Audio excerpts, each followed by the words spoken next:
Hi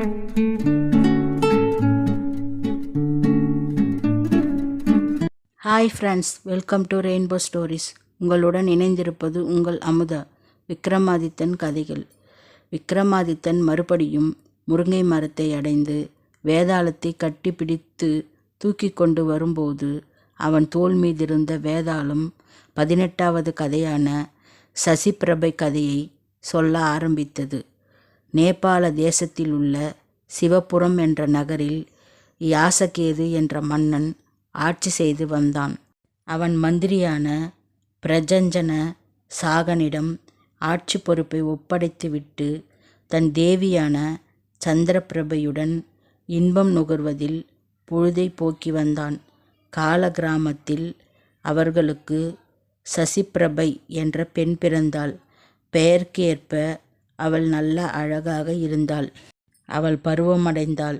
வசந்த காலத்தில் ஒரு நாள் ஊர்வலத்தை கண்டு களிக்க தன் தோழிகளுடன் சென்றிருந்தாள். அந்த ஊர்வலத்தை பார்க்க மனுசுவாமி என்ற அந்தண இளைஞனும் வந்திருந்தான். இருவரும் சந்தித்தனர்.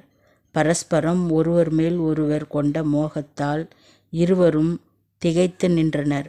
அப்பொழுது அந்த வழியே மத யானை ஒன்று ஓடி வந்தது. யானையை கண்ட தோழிகள் பயந்து மூளைக்கு ஒருவராக ஓடி ஒளிந்து கொண்டனர். தனித்திருந்த ராஜகுமாரனை கண்ட மனுசுவாமி அவளை வாரி தூக்கி கொண்டு யானைக்கு அகப்படாமல் விலகி ஓடினான். அப்போது ராஜகுமாரி பயம், ஆசை, அவமானம் ஆகியவற்றால் மனம் கலங்கி அவன் தோளை கட்டி கொண்டாள். யானை சென்றதும் தோழிகள் வந்து அவளை அரண்மனைக்கு அழைத்து சென்றனர். காதலர் இருவரும் மனதிலும் ஏக்கம் குடிகொண்டது. அதே நினைவாகவே இரவை போக்கினர். மறுநாள் காலையில் மனுசுவாமி மூலதேவரிடம் சென்றான். அப்பொழுது அவருடைய நண்பனாகிய சசியும் உடனிருந்தான். மனுசுவாமி அவரிடம் தான் வந்த காரியத்தை விவரித்தான். அவர் ஓர் குளிகையை வாயில் போட்டுக்கொண்டு கிழபிராமணர் போல் உருமாறினார். அதேபோல் மனுசுவாமிக்கும் ஓர் குளிகையை கொடுத்து அதை வாயில் அடக்கி கொள்ள சொன்னார். அவன் ஓர் அழகிய பெண்ணாக உருமாறினான். தூர்த்த சிகாமணியான அந்த மூலதேவர் பெண்ணுருவில் இருந்த மனுசுவாமியை அழைத்து கொண்டு மன்னனிடம் சென்றார். அரசனை அணுகி, அரசே, எனக்கு ஒரே மகன். அவனுக்கு மனம் முடிப்பதற்காக இந்த பெண்ணை நீண்ட தூரத்திலிருந்து அழைத்து வந்தேன். ஆனால் அதற்குள்ளாகவே என் மகன் எங்கேயோ போய்விட்டான். அவனை தேடி பிடித்து வரும் வரையில் நீ இந்த பெண்ணை காப்பாற்றி என்னிடம் ஒப்புவிக்க வேண்டும் என்று வேண்டிக் கொண்டார்.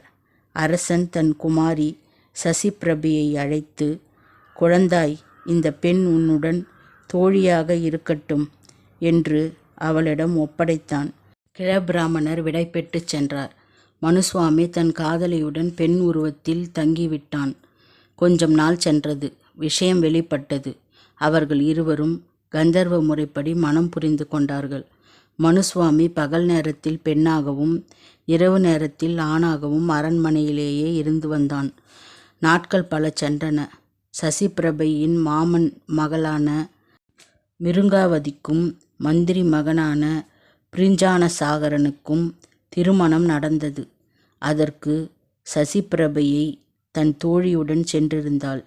மந்திரி குமாரனான மணமகனுக்கு பெண்ணூருவில் இருந்த மனுசுவாமி மீது ஆசை ஏற்பட்டது. மந்திரி மகன் விரும்பியபடியே அவனுக்கும் அந்த பெண்ணுக்கும் திருமணம் நடந்தது. ஆனால் ஒரு நிபந்தனை விதிக்கப்பட்டது. அதாவது மந்திரி குமாரனாகிய மணமகன் 6 மாதம் தீர்த்த யாத்திரை செய்துவிட்டு வந்த பிறகே மண வாழ்க்கையில் ஈடுபட முடியும் என்றார்கள். மணமகன் அதற்கு ஒப்புக்கொண்டு 2 மனைவிகளையும் வீட்டில் விட்டுவிட்டு தீர்த்த யாத்திரை சென்றான். மனைவிகள் இருவரும் குடும்பம் நடத்தி கொண்டிருந்த போது மனுசுவாமி பெண் உருவாகி வந்திருக்கும் இரகசியம் வெளியாகிவிட்டது. மனுசுவாமி பகலில் பெண்ணாகவும் இரவில் ஆணாகவும் இருந்து அவளுடன் வாழ்ந்து வந்தான். மந்திரி குமாரன் தீர்த்த யாத்திரையிலிருந்து ஊர் திரும்பும் நாள் நெருங்கியது. ஆகவே ஒரு நாள் மிருங்காவதியுடன் மனுசுவாமி வீட்டை விட்டு வெளியேறிவிட்டான். இது மூலவருக்கு எட்டியது. தன் நண்பனான சசியை தன் மகன் போல் உருமாற செய்தான். இருவருமாக யாசகேது மன்னனிடம் வந்தார்கள். மூலதேவர் அரசனிடம், நான் என் மகனை அழைத்து வந்து விட்டேன். ஆகவே நான் உம்மிடம் ஒப்படைத்த என் மருமகளை என்னிடம் ஒப்புவித்து விடுங்கள் என்று கேட்டார். அரசன் பயந்து போனான். முதியவரே, மருமகள் எங்கேயோ போய்விட்டாள். அதை நான் அறியேன். என்னை மன்னியுங்கள். ஆயினும் உங்கள் மகனுக்கு என் பெண்ணை கொடுத்து விடுகிறேன் என்று தெரிவித்தான். அந்தணகுமாரன் உருவில் இருந்த சசிக்கும் ராஜகுமாரியான சசிபிரபைக்கும் திருமணம் நடந்தது. மூலதேவர் தம்பதிகளை அழைத்து கொண்டு வீடு திரும்பினார்.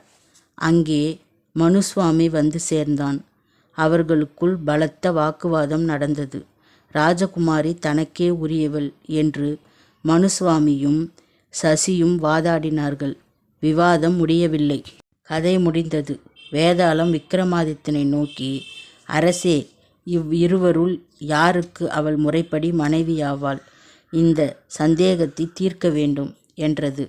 விக்ரமாதித்தன் ராஜகுமாரியை முறைப்படி அவள் தந்தை சசிக்கே திருமணம் செய்து கொடுத்தமையால் அவள் சசிக்கே மனைவியாவாள்.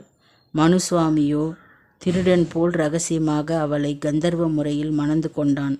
திருடனுக்கு எப்போதும் மற்றவருக்கு உரியதான பொருள் மீது உரிமை கிடையாது என்று கூறி முடித்தான்.